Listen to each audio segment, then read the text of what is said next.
කඩෙන් ගේන්නේ නැතුව ගෙදරම රසම රස පීසා එකක් හදාගනිමුද? මේක මම බොහෝ වෙලාවට ගෙදරදී හදන විදිහ. ඉතින් මම හිතුවා මම හදන විදිහ ඔයාලත් එක්ක ෂෙයා කරගන්න ඕනි කියලා.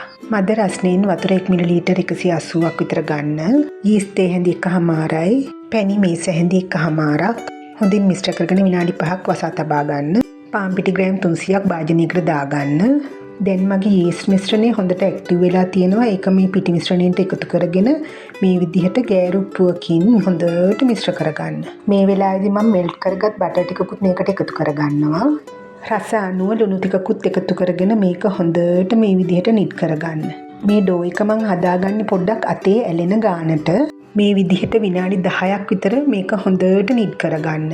ඉන් පස්සේ මම මේක රෙස්ට් එකේ විනාඩි 20ක් මේ විදිහට වහලා තියාගන්නවා. බටර් ටිකක් රත් කරගෙන ඒකට සුදු ලුණු ටිකක්, කපාගත් තක්කාලි, බීලුණු, අම්මිරිස්, ගම්මිරිස් යට කීපයක්, ඔරිගානෝ තේ හැඳි එකක්, සීනි මේස හැඳි 1/2ක් හා රස අනුව ලුණු ටිකක් එකතු කරගෙන මේක යන්තමින් බැද ගන්න. දැන් මේ ටික හොඳට ග්‍රයින්ඩ් කරගන්න.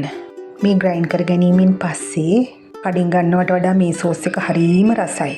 තම්බාගත් චිකන් ටිකක් මේ විදිහට තීරු වලට ඉරා ගන්න. තියෙනවා නම් සොසේජස් ටිකක් මේ විදිහට පෙති කපා ගන්න. මොසරෙලා චීස් අරගෙන තියෙනවා මේකට අත්‍යවශ්‍යයිනේ. ඒක හොඳට මම මේ විදිහට ග්‍රේට් කරගන්නවා.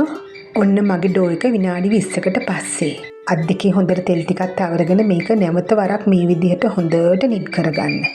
මම මේ භාජනේ තියාගෙනම තමයි මේක හොඳට නිත් කරගන්නේ. මේක නිත් කරගෙන නැවත විනාඩි 10ක් මම වහලා තියාගන්නවා. මේ විනාඩි 10කට පස්සේ දැන් මම ඩෝ එක උඩට මේ විදිහට පිටි ටිකක් ඉහගෙන නැවතත් මේ භාජනේම තියාගෙන මේක හොඳට නිත් කරගන්නවා. මේ ඩෝ එක පොඩ්ඩක් ඇලෙන ගතියින් වැඩි නිසා මම මේ විදිහට පිටි දෙතුන් පාරකට ඉහගෙන මේක හොඳට නිත් කරගන්නවා. දැන් හරි. දැන් නැවතත් විනාඩි 5ක් මම මේක වහලා තියාගෙන ආපහු අරගන්නවා. ඉන් පස්සේ මම තෙල් තවරාගත් මේ වගේ නන් ස්ටික් පෑන් එකක් අරගෙන ඒකට මම මේ ඩෝ එක මේ විදිහට දාගන්නවා. දැන් ඩෝ එක මේ විදිහට හොඳට වටේට දිග ඇරගන්න. දැන් මම ගෙදර හදාගත්තු මගේ පීසා සෝස් එක මේක උඩින් මේ විදිහට හොඳට ස්ප්‍රෙඩ් කරගන්නවා. ඇත්තට මේ විදිහට සෝස් එක හදාගත්තාම හරිම රසයි. දැන් ඒකට උඩින් මේ විදිහට මොසරෙලා චීස් ටිකකුත් මම දාගන්නවා. ඒකට උඩින් ඉරාගත් චිකන් කෑලි ටිකකුත් මේ විදිහට හොඳට වටේට දාගන්නවා. ඊළඟට මේකට බීලුණු පෙති ටිකක්, තක්කාලි පෙති ටිකක්, මාළු මිරිස් පෙති ටිකක් හා ගෙදර තියෙනවා නම් සොසේජස් පෙති ටිකක් එකතු කරගන්න. ඒක මේකට අත්‍යවශ්‍යම වෙන්නේ නැහැ. මොකද මේකේ චිකන් තියෙනවනේ. ඊළඟට මම ඔරිගානෝ ටිකකුත් මේ විදිහට දාගෙන ඔලිව්ස් ටිකකුත් මේ විදිහට දාගන්නවා. ඒකට උඩින් මොසරෙලා චීස් ටිකකුත් නැවත දාගන්නවා. ගෙදර තිබුණ සලාද කොළ ටිකකින් මම මේක වටේට මේ විදිහට ලස්සන කරගත්තා. දැන් මම මේක ගෑස් කුකර් එකේ තියාගෙන විනාඩි 4-5ක් විතර මේක බේක් කරගන්නවා.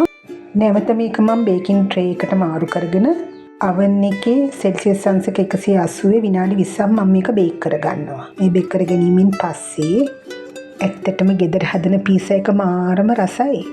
අපි නම් ගොඩක් වෙලාවට කඩෙන් ගේන්නෙම නැහැ. ගෙදර හදපුවාම රසත් ගුණත් පිරිසිදුකමත් ඔක්කොම තියෙනවා. ඉතින් මේක තමයි මං ගෙදර පීසා හදන ක්‍රමය. මේක හරීම ලේසියි ඔයාලටත් හදාගන්න. ඉතින් ඔයාලත් හදලා බලලා රසයි නම් මටත් පොඩි කමෙන්ට් එකක් දාන්නකෝ.